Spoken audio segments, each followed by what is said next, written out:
Welcome back to another episode of the Life's Playbook podcast. This is season 3, episode 2. Already 3 seasons into the show. I'm your host, Quinn Jackson. I'm joined today by my co-host, Noah Hawley. There's been a small change in plans for today regarding the guest speaker. She has not reached out as of right now as to what's going on. So for the meantime, you got us, and we've had to change plans a little bit.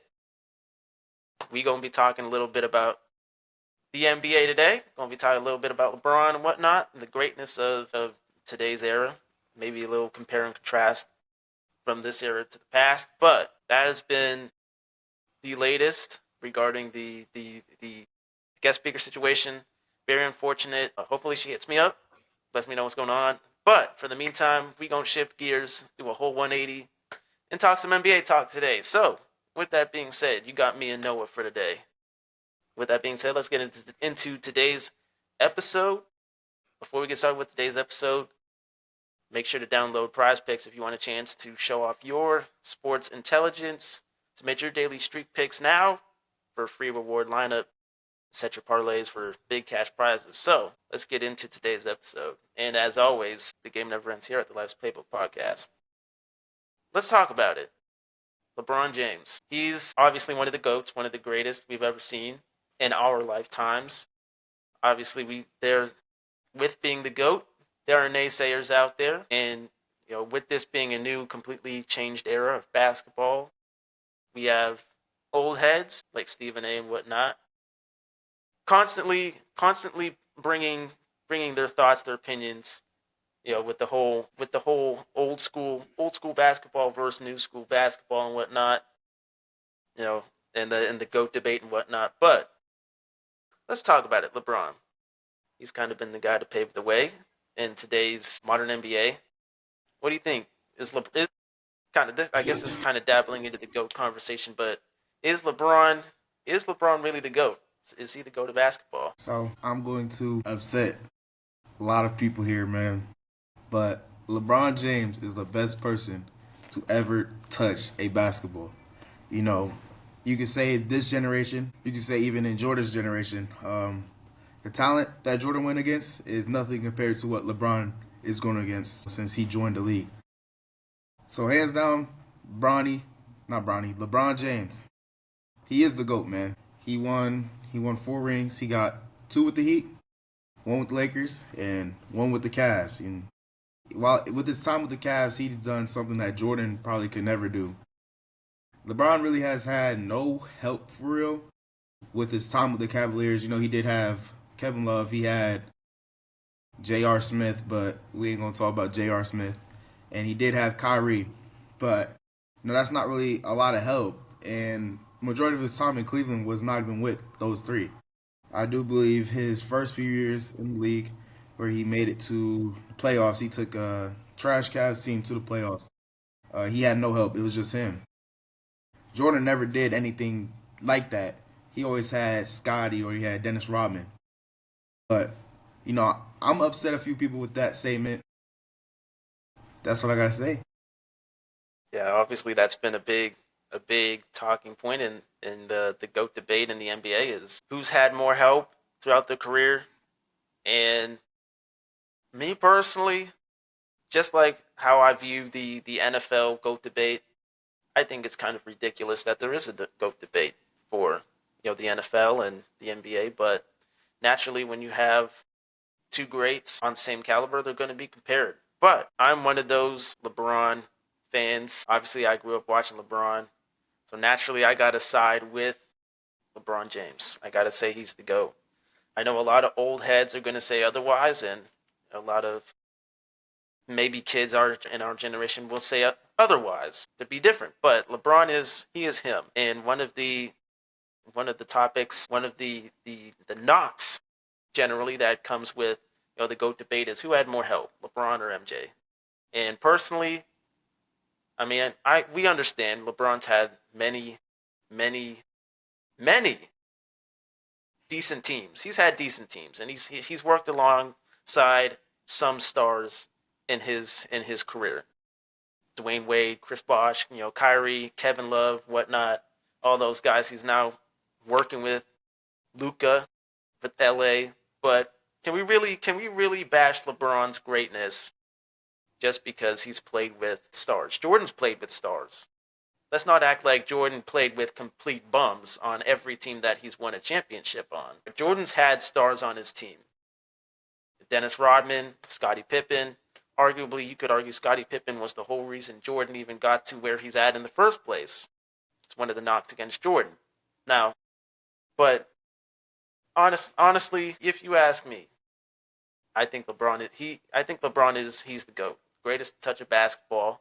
I don't think him having a lot of all-star teammates on his teams is should really be counted against him, especially when you consider the teams that he's had to go against in the Eastern Conference Finals back in the day and in the Western Conference Finals now. I mean, the teams he's went up against were no slouches either.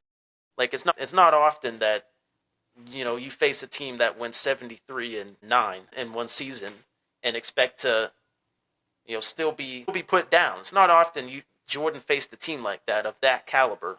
Obviously, that Warriors team was very very good, but when you look at the teams that LeBron has had to face, it's not like they were slouches either. So honestly, LeBron brought mid teams against superstar teams, and I just don't understand why part of the bashing again from the old heads, because the old heads grew up with the Jordan era of basketball, but I don't understand the bashing of LeBron just because he had some All Star teammates. I mean, he definitely needed those All Star teammates to go up against a 73-9 Warriors team and Steph Curry in his prime and whatnot. If Jordan had the same toughness, maybe it would be different. But I'm confused by that, man. We bash LeBron for the teammates that he's had in recent years, but he's gotta have help to go up against those top tier teams. But and this episode kind of piggybacks off of the previous episode that I talked about, when I talked about the nostalgia versus the modern NBA, and how a lot of the modern NBA gets trashed on by a lot of the old heads, the former Hall of Famers that watch the league, the analysts and the sports media. This episode kind of piggybacks off of that. But Noah, what do you think, real quickly, on that whole kind of situation? How we have old heads now, the NBA media, Hall of Famers that are on these NBA shows now, like NBA Today, TNT, excuse me, and whatnot, and they, sometimes they throw shade. Not saying they throw shade all the time, but sometimes they do at this newer generation. What do you think about that? So about that, the game of basketball is always evolving. Back then you didn't really have people who played like Kyrie or people who shot like Curry. Back then it was more like people who Magic Johnson with his passing ability. You had Jordan, you had a young Kobe, and then you had Shaq, of course. But there was nobody like that who plays now that played like that back then. You know what I'm trying to say? Like you could find Shaqs anywhere in the NBA now. Like there's actually centers out here. Like okay, Victor Wembanyama, he was how tall is he? Like seven. He's seven something, man. He has a ball handle ability of a guard. You didn't have anybody like that during the I don't even know what era to call it, but back then you didn't have a Wemby back then. I guess you could say Kyrie is the Allen Iverson of this generation, but back then it was just AI who was dribbling like that. You didn't have anybody else who really could handle the basketball like Allen Iverson. Then you have Curry. Nobody was shooting like Curry for real. I guess you could say you can't even say Larry Bird because the 3 point line wasn't even there. But despite getting the 3 point line added, nobody was shooting like Curry would back then. Then you also had it's evolving every day. Like each year, you get new talent. Anthony Edwards, a young guy, he's a dominant player, and everybody tries to be dominant. But back then, you didn't have people like that. And that's what I really got to say about the nostalgic versus the current. It's evolving. So these old heads, they're stuck back then, and they're not realizing what's happening with the game of basketball. Yeah, the game that this era of basketball is very very different as opposed to the old heads age of basketball. Everybody, a lot of these bigs now, they're much different. They're much different than Shaq. Arguably, you could argue they're more skillful than Shaq in today's day and age. But it's very, very, very different. Now, um, now obviously with that being different, there's going to be backlash, and we know the NBA is not in the best situation right now as far as a viewership standpoint and a rating standpoint. Compared to the MLB, the NFL, and the NHL, the NBA has the worst ratings. Now, personally, I think that has to do with the old heads. I think part of that has to do with old heads coming in and constantly bashing. Okay, maybe not constantly, but every now and then throwing shots at some of these younger cats. Like we understand that Shaq was Shaq, and he was a very dominant dude, and we understand MJ was a very dominant dude back in his day, and Isaiah Thomas and Magic and Larry Bird, and they set standards. They set real high standards. Some of them, but and like I said in last video, we the media and these some of these former Hall of Famers that watch the game when these younger guys try to go out there and make careers up for themselves, and they fall short.